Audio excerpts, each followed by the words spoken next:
What's going on, YouTube? Coming back at you with another video. So right out the gate, this is probably the most important video I've ever made. If not, it's definitely one of them.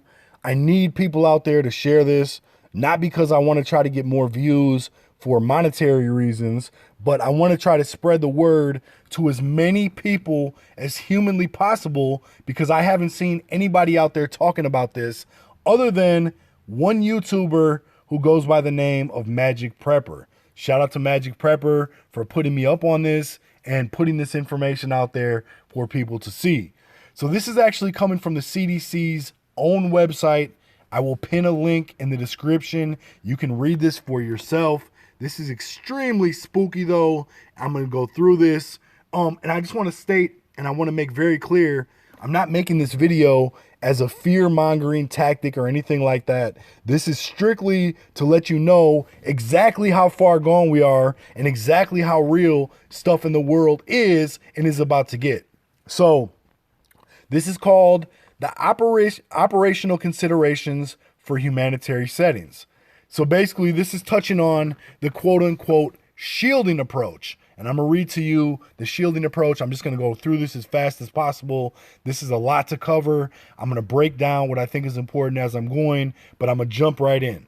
So what they're saying is the shielding approach aims to reduce the number of severe COVID-19 cases by limiting contact between individuals at higher risk of developing severe disease, quote unquote high risk, and the general population, quote unquote low risk. High-risk individuals would be temporarily relocated to safe or quote-unquote green zones established at the household, neighborhood, camp/sector, or community level, depending on the context and setting. They would have minimal contact with family members and other low-risk residents. So right out the gate, this has some extremely concerning verbiage. They're using words actually that the prepper SHTF community the Patriot community has been talking about for decades. One in particular is camp. We've heard about these camps that they want to send people to. Well, guess what? Here's on the CDC's own website, they're using the word camp. Now let's go back one time. Again, this is basically what they're saying is they want to isolate people who they claim are high risk from people who are low risk. And they want to do this in green zones that are established at household, neighborhood, camp sector, or community level, depending on the context and setting. The people that they deem high risk would have minimal contact with family members and other low risk residents. Let's keep going. Current evidence indicates that older adults and people of any age who have serious underlying medical conditions are at a higher risk for severe illness from COVID-19. In most humanitarian settings, older population groups make up a small percentage of the total population. For this reason, the shielding approach suggests physically separating high-risk individuals from the general population to prioritize the use of limited available resources and avoid implementing long-term containment measures among the general population. So they're again saying that they're physically going to separate high-risk individuals from the rest of the population in order to manage resources and also avoid implementing a long-term containment measure. So this is insane. I hope you people out there are listening really understand how real this is. In theory, shielding may serve its objective to protect high-risk populations from disease and death. However, implementation of the approach necessitates strict adherence to protocol. Inadvertent introduction of the virus into a green zone may result in rapid transmission among the most vulnerable populations the approach is trying to protect. So now they're going to tell us exactly the different levels of their shielding approach. Let's check this out. This is absolute insanity. This is at the household level. So this is per household as designated by whoever is going to designate, which is apparently the CDC. A specific room/area designated for high-risk individuals who are physically isolated from other household members. Here's what they're saying their movement and interactions are going to be. Low-risk household members should not enter the green zone. If entry is necessary, it should be done only by healthy individuals after washing hands and using face coverings. Interactions should be at a safe distance, approximately 2 meters. Minimum movement of the high-risk individuals outside the green zone. Low-risk HH members continue to follow social distancing and hygiene practices outside the house. Now, this is where it gets really spooky. At the neighborhood level, a designated shelter, group of shelters, which is a max of 5 to 10 households, within a small camp or area where high-risk members are grouped together. Neighbors swap households to accommodate high-risk individuals. So they're saying basically they're going to cordon off a part of a neighborhood. They're going to take over 5 to 10 different houses. They're going to kick those people out of the houses, and they're going to use this to house, quote unquote, people who they are calling high-risk individuals. And their movement and interactions is going to be the same. Now let's get to the camp sector level. They're saying a group of shelters such as schools, community buildings within the camp sector, max 50 high-risk individuals per single green zone, where high-risk individuals are physically isolated together. Now I'm going to read the last part and then I'm going to go over this because this is deep. Movement interactions. One entry point is used for exchange of food, supplies, etc. A meeting area is used for residents and visitors to interact while practicing physical distancing, 2 meters. No movement into or outside the green zone. So what they're saying is they're going to take schools, these large buildings that they can use, they can house at least 50 people, and they're going to stick people who they are calling high-risk individuals there. They're going to lock them down. Their movement and interactions are going to be this. There's going to be one entry point, so one exit, one entry, and that's going to be used for exchange of food, supplies, etc. A meeting area, like a what do they call it in jail? The day room.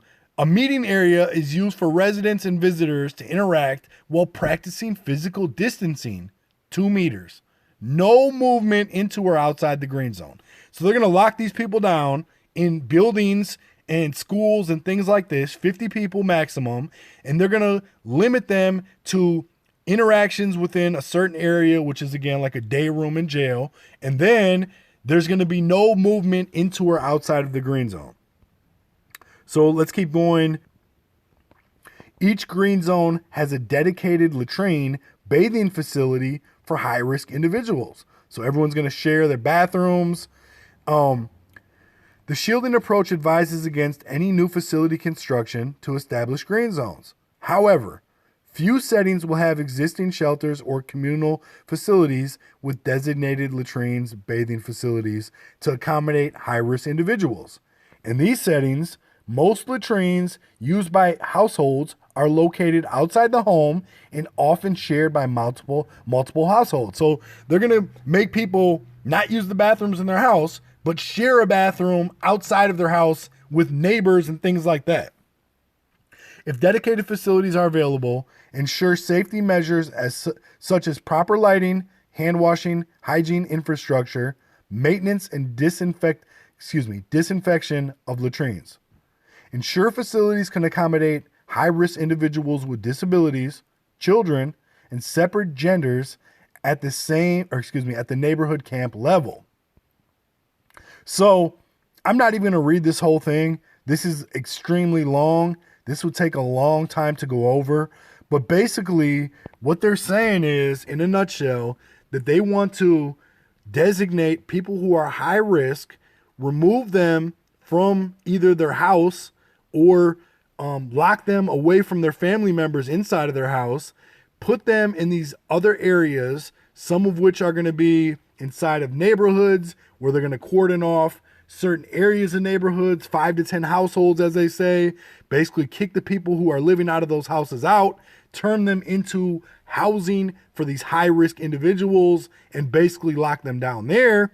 Or they're going to use schools, community centers, probably churches, things like that, and turn them into mini prison camps is what I'm taking away from this, and lock people who they're calling high-risk individuals there, and they're going to have basically no interaction with the outside world other than what the CDC deems is acceptable. This is unbelievable. This is to the point now, again, where they're actually using people in the prepper community, in the patriot community, and so on, have been talking about quote-unquote FEMA camps and these camps for literally decades. And now the CDC is coming out and using the same words, the same verbiage. We are so far gone that they don't even care anymore. If they use the words that they know are going to trigger people, they're just throwing it out in your face, knowing that people are basically just going to go along with whatever the government or these people tell them. I'm in shock right now. I'm in disbelief, but I'm not, because I know how messed up things are. But people, you better really be aware and understand playtime is over. Stop focusing on anything outside of God. And I'm not saying God is going to come down from the sky and save you, because I don't believe that's what's going to happen at all. We're all about to suffer. But get on board with God now, because the war that we're really fighting, the most important war that we're at right now, is for your soul, is for your eternity. Turn to God now while you can. Accept Jesus Christ. Jesus Christ died to bridge the gap for us sinners to be able to be in the presence of God. Jesus Christ did that for us out of love. Accept Jesus Christ. Accept the fact that this is the reality of the world we live in, and start moving forward. Pick up a Bible, start reading the Bible. And the other thing you need to do is start becoming prepared. Stop worrying about all this mindless nonsense they throw out there to keep you just completely away from the reality. Stop worrying about that. Stop focusing on that. Start focusing at the issues that are at hand. These people are moving full steam, in my opinion, to take away all of our freedom, all of our rights, and they're doing so under the guise of public safety. This is not a joke. This is red alert level. People, wake up, take the time. Again, I'm going to pin this in the description. Take the time. Go read this whole thing for yourself. I only went over a small portion. This doesn't even get into everything, into how real it really is.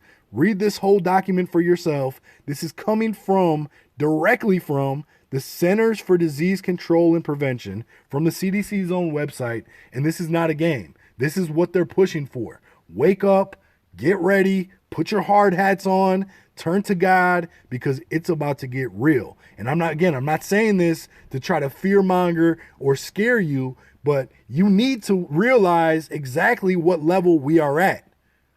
I appreciate you watching. Leave some feedback in the comments. I'm going to pin as the top comment a link to the Bible for people out there who have trouble reading the Bible. I have no affiliation with where it's going to take you. It's helped me, though, in ways of my life that I can't even express. I'm hoping it can do the same for you. Again, before I go, please share this video. Get the word out. Let people know that this document exists. This is real. This is not no conspiracy theory. It's time to do something, and the time is now. I appreciate you. Peace.